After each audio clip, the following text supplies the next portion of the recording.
Baba Ramdev press conference कर रहे हैं, जिनके साथ में केंद्रीय स्वास्थ्य मंत्री डॉक्टर हर्षवर्धन और केंद्रीय मंत्री नितिन गडकरी मौजूद हैं। उनका मार्गदर्शन प्राप्त है। तो मैं जो WHO की गवर्निंग कमेटी के चेयरमैन हैं, हमारे भारत के स्वास्थ्य मंत्री से लेकर के एक दृष्टि संपन्न, एक शील संपन्न मंत्री है, ऐसे डॉक्टर हर्षवर्धन जी को बहुत ही हर्ष आनंद के साथ आमंत्रित करता हूं, वो भी अपने आशीषों से हमें अनुग्रहित करें।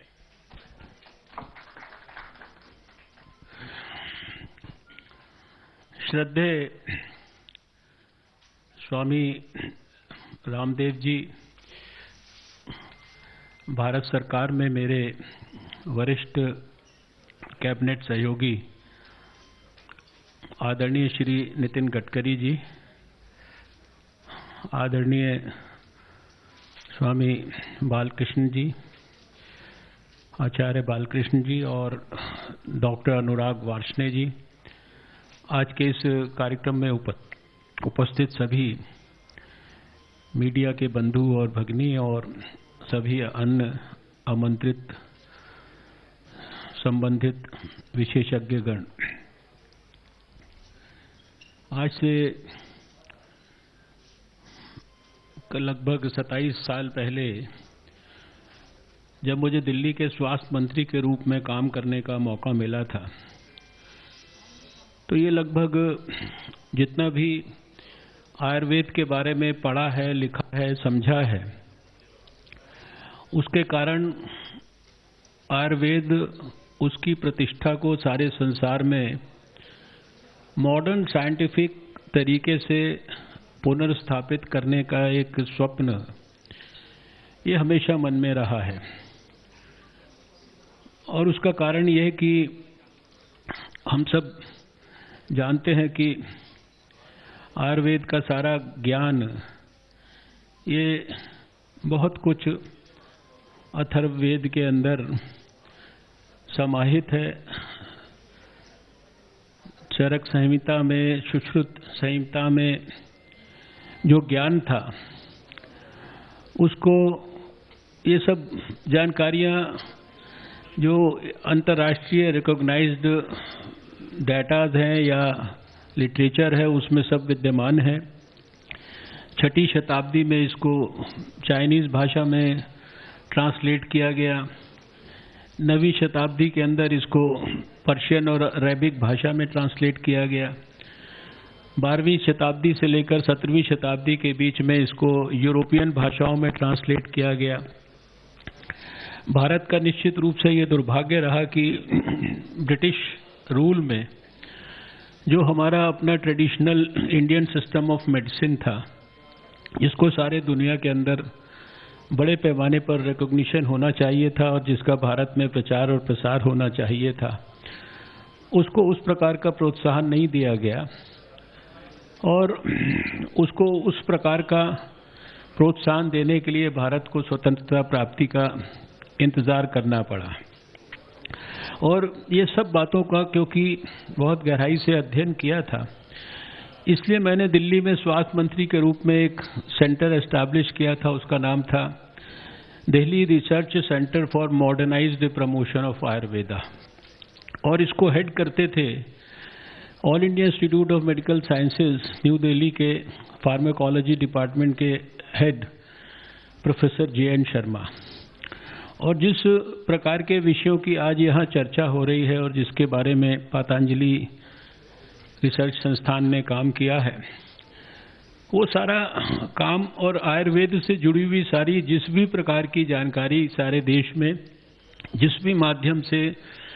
प्राप्त हो सकती है, उसको कैसे एक स्थान पर इकट्ठा किया जाए, कैसे उसको डिजिटली एस्टैब्लिश किया जाए, वो सारा काम उसका था। दुर्भाग्य से 1998 में हमारी दिल्ली में सरकार चली गई और जो सब्सिक्वेंट सरकारें थीं, उन्होंने इस विषय की गहराई, इस विषय की गंभीरता, इस विषय की सात्विकता को समझने का प्रयास नहीं किया। और थोड़े ही समय के बाद प्रोफेसर JN शर्मा के देहांत के बाद वो सेंटर जिस भाव से बना था, वो सेंटर जो है उसका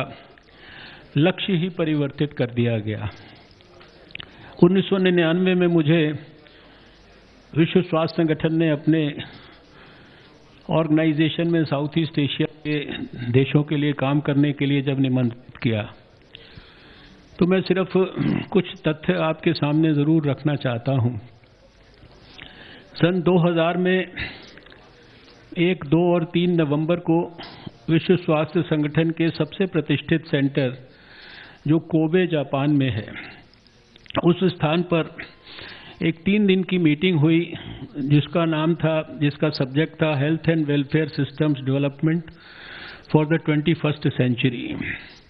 और इस मीटिंग में दुनिया से 125 लोगों को बुलाया गया था, भारत से भी 2 लोगों को बुलाया गया था। उन्होंने कैसे सिलेक्शन किया था वो उनका अपना क्राइटेरिया था, लेकिन जिसके बारे में भी उनको लगता था कि उसने शायद स्वास्थ्य के क्षेत्र में कुछ किया है, तो उसको उन्होंने ऐसे करके चूज किया था। और उस 3 दिन की मीटिंग में बहुत सारे डिस्कशंस हुए और इससे भी ज़्यादा मोटी एक किताब वहाँ पर रिलीज़ की गई थी और वो कोबे रिकमेंडेशंस के नाम से जानी जाती है। और उसमें 21वीं शताब्दी के अंदर भारत या दुनिया के अंदर जो health and welfare systems development है, इसके संदर्भ में जो बातें की गई, उसमें से 2 महत्वपूर्ण बातों का आज के परिप्रेक्ष्य में यहाँ उल्लेख करना चाहता हूँ। एक का तो सीधे सीधे, अब तो मैं कहूँगा दोनों का ही सीधे सीधे बाबा रामदेव जी से संदर्भ में रेलेवेंस है। उस समय 2000 में उस मीटिंग के रिकमेंडेशंस में कहा गया कि अगर आने वाले 21वीं शताब्दी में भारत को या दुनिया को हेल्थ फॉर ऑल इस गोल को अचीव करना है, तो भारत के एक तो पतंजलि योग के माध्यम से दुनिया में सबसे ज़्यादा स्वास्थ्यवर्धक ऊर्जा ये प्रतिपादित होगी, ये उसकी एक रिकमेंडेशंस थी। और दूसरी उसकी रिकमेंडेशन ये थी, मतलब बहुत सारी रिकमेंडेशंस, लेकिन जो रेलेवेंट थी कि भारत के या भारत समान देशों की जो ट्रेडिशनल सिस्टम्स ऑफ मेडिसिन है, जिनका फोकस प्रिवेंटिव हेल्थ पर, प्रमोटिव हेल्थ पर, पॉजिटिव हेल्थ पर है, इनको 21वीं शताब्दी में सारी दुनिया में बहुत महत्वपूर्ण रोल प्ले करना पड़ेगा। ये उस रिकमेंडेशंस का अंग था। ये जो कोबे की रिसर्च सेंटर है WHO का, आपकी जानकारी के लिए, ये वो स्थान है जो WHO के लिए भी जो है पॉलिसीज़ को बनाने में ब्रेनस्टॉर्मिंग करता है और वो पॉलिसीज़ को WHO आगे अपने मेंबर स्टेट्स को देता है। आज जो आयुर्वेद है, इसके संदर्भ में विश्व स्वास्थ्य संगठन में भी सब प्रकार की मान्यता है, इसको सब प्रकार का रिकॉग्निशन है। और अगर मैं दुनिया के देशों की गिनती करना शुरू करूं, तो प्रमुख देश जो मुझे कम से कम ध्यान में आते हैं, Australia, New Zealand, Colombia, Cuba, Mauritius, इसी तरीके से हमारे पड़ोस में जो देश हैं, बांग्लादेश है, नेपाल है, श्रीलंका है, चाइना है, ऐसे बहुत सारे जो दुनिया के अंदर देश, हंगरी है, इन्होंने तो जो आयुर्वेद है, भारत का ये ट्रेडिशनल सिस्टम है, इसको अपने रेगुलर सिस्टम ऑफ मेडिसिन के रूप में इसको